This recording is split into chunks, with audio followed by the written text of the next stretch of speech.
In a few days, the Truce village of Panmunjom on the demilitarized zone that separates North and South Korea will be a hive of activity. Representatives from the two countries will hold high-level talks here for the first time in more than 2 years. Earlier this week, North Korean leader Kim Jong-un initiated dialogue in his New Year's Day address.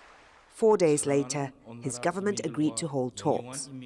The announcement came just hours after the US and South Korea agreed to postpone annual military drills scheduled for the end of February.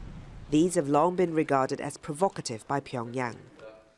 The two leaders agreed not to conduct South Korea-US joint military drills during the Pyeongchang Olympics and to do their best to ensure the security of the Olympics.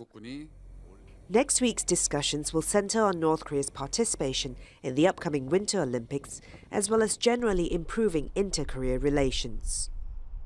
But officials here in South Korea are also hoping the negotiations will eventually lead to North Korea returning to international talks on its nuclear program.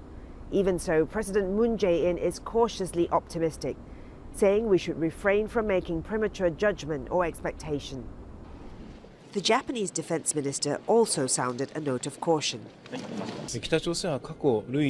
North Korea goes through phases of apparent dialogue and provocation, but either way, North Korea is continuing its nuclear and missile development.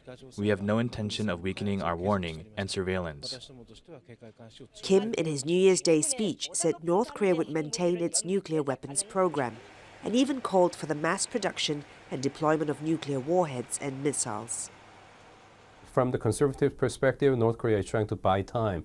The majority seems to believe that North Korea is trying to finalize its technical development to achieve operational ICBM. So, as U.S. CIA has announced before, they are talking about 2-3 month time in terms of finalizing the ICBM system. And it looks like this is a perfect action on their side, to buy time.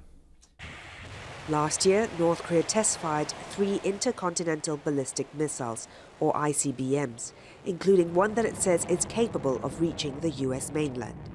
Many hope the upcoming talks remain the best option for now of de-escalating the crisis on the Korean peninsula. Florence Lui, Al Jazeera, Seoul.